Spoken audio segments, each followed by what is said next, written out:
प्रभु यीशु मसीह के नाम में आपको अनुग्रह, शांति और आशीष मिले। एक बड़े शहर की ये घटना है जिसमें एक बहुत खतरनाक अपराधी पकड़ा गया पुलिस के द्वारा, और ये काफ़ी बड़ा अपराधी था जो लंबे समय तक फरार हो रहा था।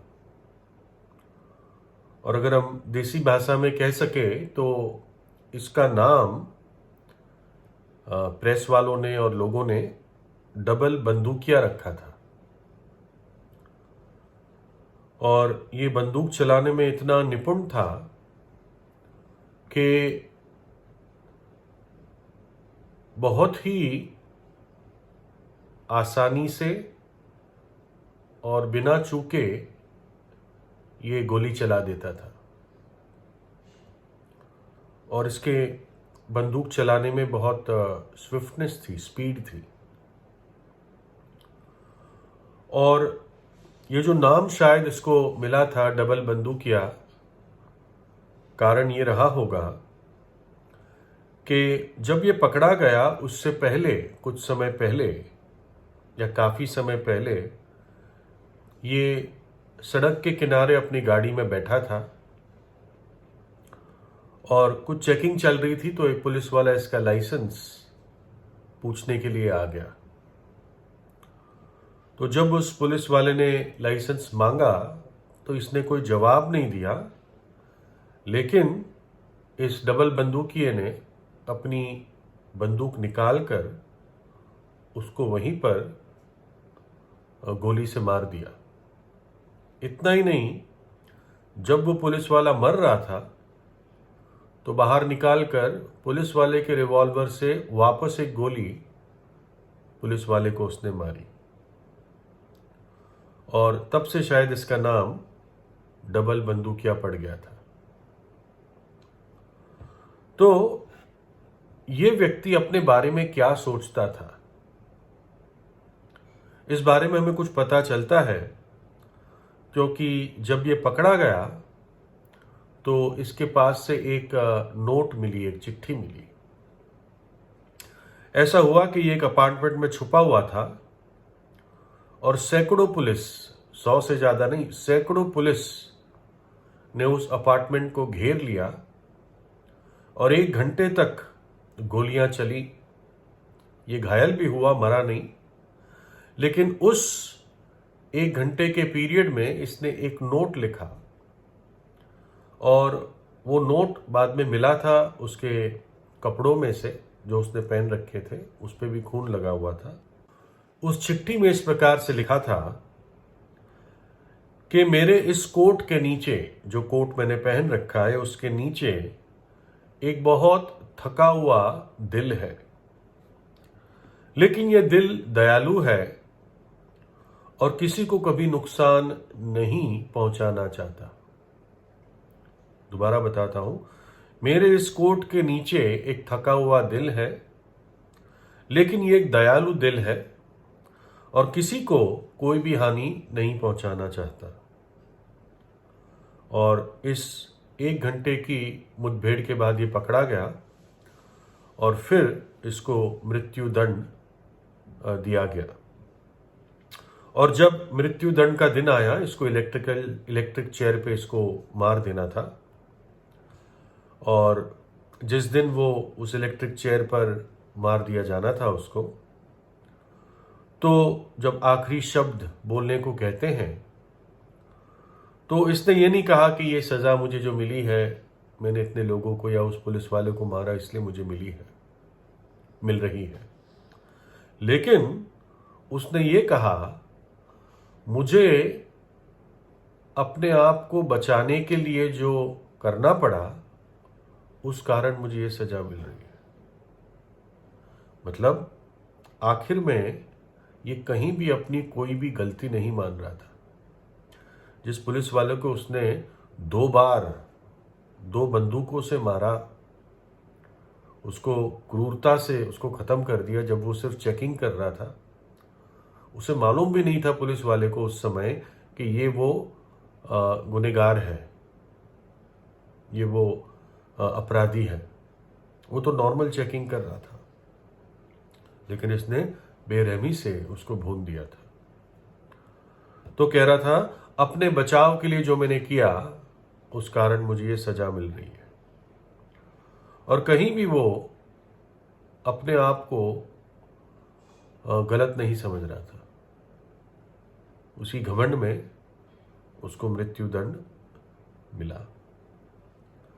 जब ऐसा व्यक्ति जो डबल बंदूकिया था वो इतने अपराध करने के बाद भी अपने बारे में ऐसा सोचता है, तो साधारण जो लोग होते हैं, पुरुष और स्त्रियां होती हैं,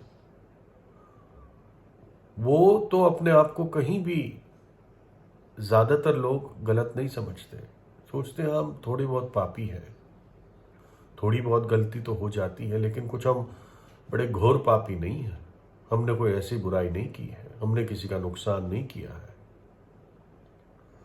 हम पाप करते हैं और हम पाप को छिपा देते हैं, उसको मानने को भी तैयार नहीं होते। कई बार अपने आप के मन में भी हम मानने को तैयार नहीं होते कि हम बुरे हैं।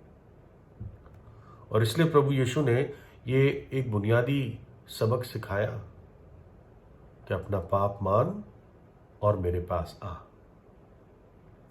हमें अपना पाप है या गुस्सा है या कोई भी दोष है, ये सबसे पहले मानना है परमेश्वर के सामने।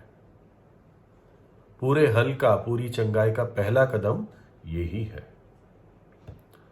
लिखा है, पर यदि जैसा वह ज्योति में है वैसे ही हम भी ज्योति में चले तो एक दूसरे से सहभागिता रखते हैं और उसके पुत्र यीशु का लहू हमें सब पापों से शुद्ध करता है। यदि हम कहें हम में कुछ भी पाप नहीं तो अपने आप को धोखा देते हैं और हम में सत्य नहीं।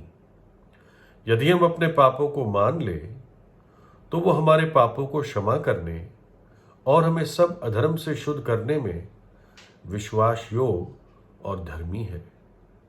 यदि कहे कि हमने पाप नहीं किया तो उसे झूठा ठहराते हैं और उसका वचन हम में नहीं है।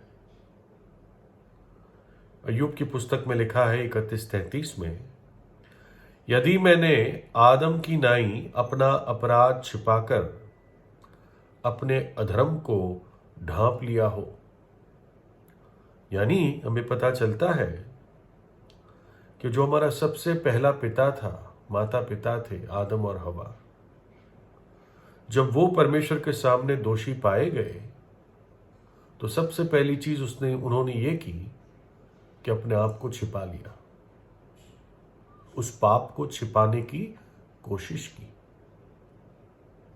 जब परमेश्वर ने उससे पूछा तो छूटते ही आदम बोला कि मैं जिम्मेदार नहीं हूं, मेरी पत्नी जिम्मेदार है। तो प्रियो, ये जो एक दूसरे पर दोष लगाने वाली जो क्रिया हमारे अंदर होती है, स्वभाव होता है, ये कोई नई बात नहीं है, ये पूर्वजों से चला आता है, ये हमारे डीएनए में है। हमारा सबसे पहले पिता ने पाप आते ही ये काम किया था, क्योंकि पाप आते ही मनुष्य का पूरा सिस्टम बिगड़ गया, सोच बिगड़ गई, स्वभाव बिगड़ गया, करप्शन आ गया, गिरावट आ गई, सही सोच हो ही नहीं पाती, सोच टेढ़ी हो गई। परमेश्वर ने मनुष्य के मन को देखा कुछ सैकड़ों साल बाद और कहा, मनुष्य के मन से जो कुछ निकलता है वो निरंतर बुरा ही होता है।